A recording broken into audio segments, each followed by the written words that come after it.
Hey guys, subscribe for daily content, and if you're shopping for gear, make sure you check out the description for the newest items at some of the very best online retailers. There's also links for some of the items that I personally recommend. Thanks! What's going on YouTube? Metal Complex here, and today I've got another interesting knife review / knife overview to share with you guys. This is the Divo Knives and Bladebinge Dark Mode Chaser. Now this is an exclusive through Bladebinge. There is a standard one, but they appear to be exactly the same price, which I applaud Bladebinge and Divo for doing. Like, that's really cool. Usually the special one is like marked up, and this isn't, right? And I think that's fair. I think that's really cool. On top of that, I think the price on it is already really, really good, especially considering this is 61 to 62 HRC S90V and very premium manufacturing. I'm going to start this video off by saying I really like this knife. And I think, especially considering, you know, the price of knives in 2025, like for what you get, this is really good. And I'm going to recommend it, but I'm going to go over the little details for those of you who want the little details. But yeah, this is a good one. This is a good buy. I'm going to link it down in the description. You guys can check it out if you want. It does help my channel when you use those links, but that's up to you. Thanks to my patrons for supporting me. Thanks to Bladebinge for letting me share this with everybody. First of all, let's measure it. The overall length. If you guys are familiar with Divo knives, probably, at least, if not through my channel, then many other channels, but all of the knives, all the designs that Divo does, they're pretty EDC, like, oriented, like, you know, very, very user, like, casual user oriented, but made with very, very premium materials. So they end up being just generally very, very good EDC knives. That sounds, I guess, redundant, right? But you get what I'm saying, and this is more of that. It's more of exactly what you would expect. The overall length of this guy is coming in at exactly 7 inches with a 3-inch blade and about 2.85, maybe 2.8 inches of cutting edge, right there in that EDC, like that compact EDC sweet spot. Let's go ahead and do some size comparisons. Any custom scales you find in this section can be found down in the description under Original Goat and others. So you can see here it's on the smaller side versus something like the AD 20.5, but it's got almost identical, you know, like the amount of cutting edge. It's just the handle that's slightly less roomy, though, because this area right here isn't confined like the AD 20.5 because of this sort of guard area before the final choil position. It does feel more ergonomically open. It's nice. They've made a lot of room in that 7-inch overall profile. Let's put it up against the Spyderco PM2 and the Spyderco Para 3. So you can see here much closer to the size of the Para 3. It's actually got more cutting edge than the Para 3 and almost exactly the same amount of handle room. The Para 3 is only a 1/4 inch longer than the Chaser here, so it actually has a similar, like, ergonomic, like not lines, but like the ergonomic space and where your index finger is going to be. It is actually pretty similar. And then finally, let's put it up against the Benchmade Reptilian, or in this case, the Ritter Hogue and the Hogue Deca. How's the action on this knife? It's very good. This is manufactured by Kubi. Kubi does a really good job. They just, like, Kubi with their own brand and KB Knives seems to be all over the place when it comes to pricing. However, this one, you get the benefit of it being OEMs by Kubi, who does a great job, and then the price is just reasonable versus it's more than reasonable. It's just really good compared to, you know, direct competition. Access to the lock bar, very good, very roomy, very open. The blade will drop down, and maybe like the initial part of the sharpened edge, if you like to disengage with one hand, that might, you know, contact your fingernails. No big deal, right? But this very little tiny low profile sort of upward pointing flipper tab, sometimes those work really well and sometimes they just don't feel good. This feels perfect. It's the one way to deploy the knife, and that one way feels great. You can use the push button method or you can do the light switch method. Either way, it's exactly what you'd expect. The detent, nice and clicky. The pivot action, I imagine, will continue to smooth out over time. It's pretty much just on par with what I expect. It's not absolutely phenomenal. It's not like buttered glass smooth, but it's also definitely not, you know, tight or anything like that. It just feels like a knife that's going to break in. Probably partially due to the black washing finish, which is nothing special. It's probably similar to just like a tumbled PVD, right? But yeah, this will break in. It's exactly what you'd expect from a knife at this price point. It's good. Not anything spectacular, but good, and a reliable flipper and a reliable detent. A nice snap, too. You're going to be satisfied every time you deploy it. Let's do carry profile. Thickness up against the Spyderco Para 3. It's maybe slightly thinner. These are not contoured. They're flat, but that's okay. There's heavy chamfering at the edges. Length and height up against the PM2 and Para 3. It's pretty compact. This is an easy knife to carry. I didn't really have any problems with it, and I know a lot of you are wondering, is there a bald spot for the texturing? The texturing is basically just for looks. There's not a lot of traction involved there, so you don't really notice it in and out of the pocket, but actually carrying this knife, yeah, it carries exactly like you'd expect. It's not a big knife. It's not a heavy knife. It's not a knife that takes up a lot of room in your pocket. It's good to go. Let's do a hardware check. I'll get out my tools as per usual. My tools are very inexpensive and very recommendable. You can find them right down in the section of my description that talks about the tools I use on the channel. This has a beautifully simple like number of steps for disassembly. It's literally a T8 pivot. Wait, make sure here. Yeah. And then you have a T8 body screw for the pocket clip, which goes all the way through and allows the frame to release. So getting inside of this knife is stupidly simple. I love that. I'm not somebody who's constantly having to disassemble knives, but as someone who doesn't really enjoy it, when I have to do it, I get really pissy when it's like a whole bunch of little tiny screws and you got to keep track of things. And oh, watch out, a spring could fly out of it. And I don't like having to keep track of that. So that makes me happy that it's just a couple of steps. You'll notice there that not only do we have a captive pivot situation, but it kind of goes along with the design, and then it's also the filler tab, so you can swap out that perfectly symmetrical clip if you are left-handed.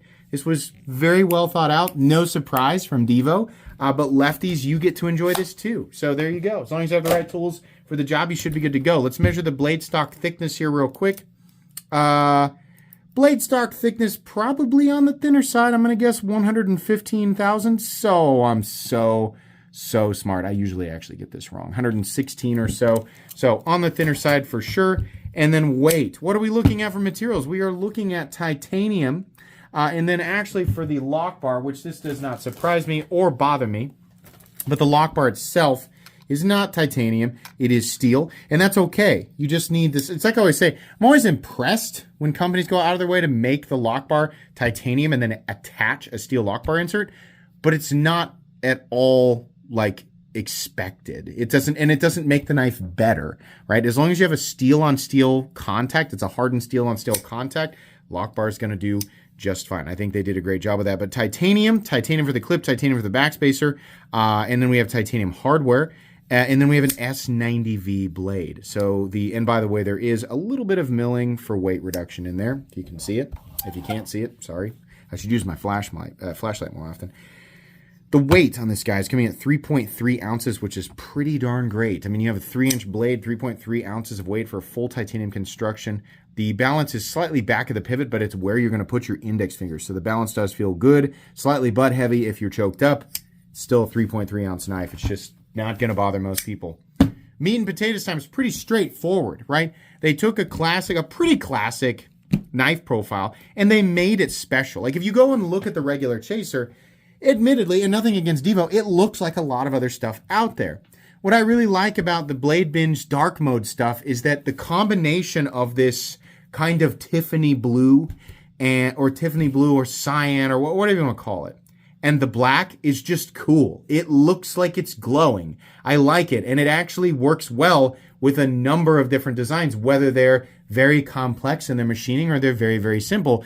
It looks good to me. So maybe I'm a little bit biased. If you don't like this color combination, I can understand, right? But it's neat. I mean, it just adds some personality to a design that, we've seen very, very similar profiles in the past, but it just works, right? I like the texturing. It looks good. Like I said, there's not really a lot of traction you're going to be gaining here, but I appreciate that it's there because it looks good versus what a lot of other designers will just call a minimalist scale design, which just means we didn't do anything with the scale. It's just flat, right?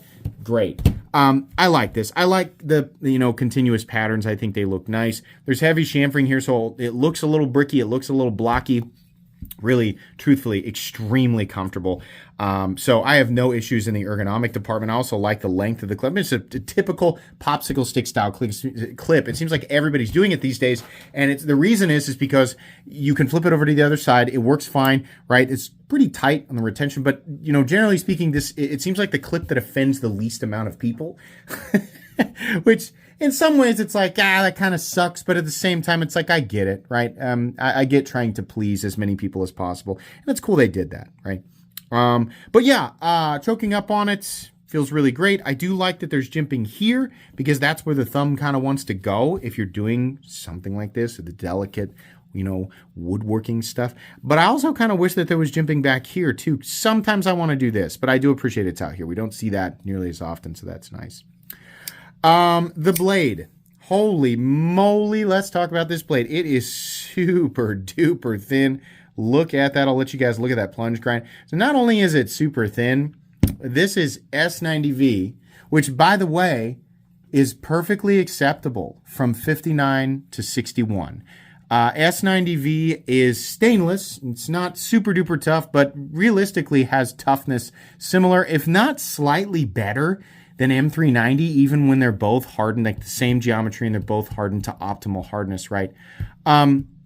I've preferred S90V to M390 for a while now, and the reason is because it's like both of them, when optimally heat treated, are similar in terms of how long it takes me to get an edge back on, and I'm not a professional by any means, right? And I don't necessarily need the added corrosion resistance, but the S90V just seems to last so much longer. Now, plenty of people who have more experience sharpening and using M390 might have some good arguments for me, but I've just always really, really liked S90V for this tier of steel. I don't always need hyper crazy edge retention, but I've just been so impressed, especially after I got more chances to use it, how long the edge actually lasts. Now, it's not the king of edge retention, not by a long shot, but considering what we can get S90V for, I mean, this used to be exotic beyond exotic stuff. S90V, what the heck is that, Yeah, and no, we can get it now for a reasonable price tag. But this isn't run-of-the-mill 5961.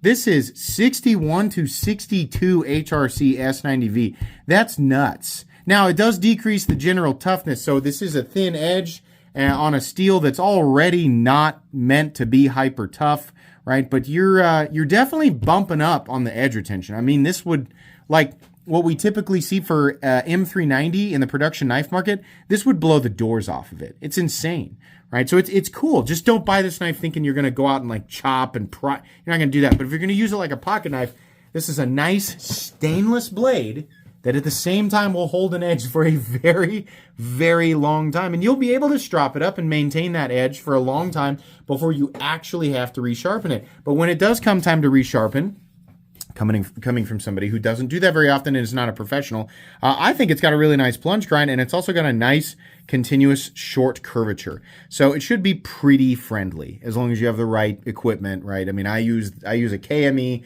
and I use diamond stones, but as long as you have the right equipment, you'll be able to do that. But it's nice to be able to have these materials and this steel, have it heat treated this way in something that does not cost some crazy, like a lot of companies will charge well over $300 for something like this. And it's just crazy. And that's not what we're looking at here. So not a lot of extra going on. I mean, a lot of the personality definitely comes with the contrasting colors here, which is cool, right? But the backspacer is very simple. The pocket clip simple. I do appreciate you guys went ahead and anodized that screw. I think that's neat. Like I said, it's pretty tight. It's a shorter clip, but it's got that nice sort of lump of titanium underneath. It's not a super pinchy triangle like with what I did with my design, which was definitely a mistake. But in and out of the pocket is all right. It'll pinch. If you're like me and you wear athletic pants that have those zipper pockets, this is definitely going to piss you off, right? But with regular pants, especially with like jeans and something that's got a seam that's going to hold a little tighter when you push it in there, it's okay. Just be aware of that. It is definitely a little tight, a little pinchy, but not too bad. You can flip it over for lefties. We have a stop pin located in actually internally. It's attached to the blade, rides on channels on either side of the titanium. For some reason I thought the titanium was, or the stop pin was back here and there was just heavy shouldering. I was just mistaken. By the way, it does say S90V.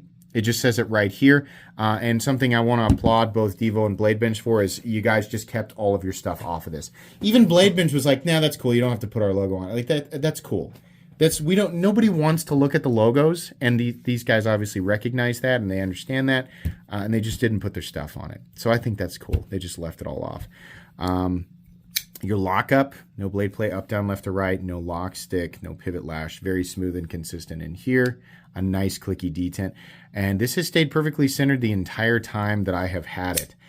This finish is not a DLC. It will definitely wear off over time, both in terms of the handle and the blade, so just be aware of that. But that's fine. I mean, if you're going to buy this and use it, like anything that you really plan to use, you know that it's going to get marked up, so you probably expect that. So overall, what's the price? Or overall, at the end of all this, what's the price? They want $219 for this. Yeah, that's more than fair. Especially considering direct competition. Now, there are definitely titanium and M390 or titanium and S90V knives out there that cost a little bit less. I'm not aware of too many of them that have a special, color scheme and are actually hitting 61 to 62 HRC. So while there's definitely still some competition out there for sure, this I think is pretty amazing, especially considering, now in 2025, what we typically see for stuff like this. So it doesn't have anything crazy or, insane going on, but it doesn't need to, right? I think that's a fair price. I'm going to recommend this knife. I think if you pick this up, you're really going to enjoy it, whether you pick up the Bladebinge one, which will be linked down below, or you pick up the standard one, which I think you can find on White Mountain Knives. Anyways, that's going to be it. Very cool knife. I don't get to keep this. This is going back to Bladebinge. I look forward to see the next dark mode collab for sure. Please make sure to follow me on Instagram at metal_complex. If you enjoyed this video, leave a like. If you'd like to check out my other content, I do of course have lots of videos of knives that are either expensive or inexpensive that I do or don't like, so check those out. And if you enjoy all my content, go ahead and click on that Metal Complex logo right there and subscribe, because there's definitely more coming. Thanks again for watching, everybody, and have a great day.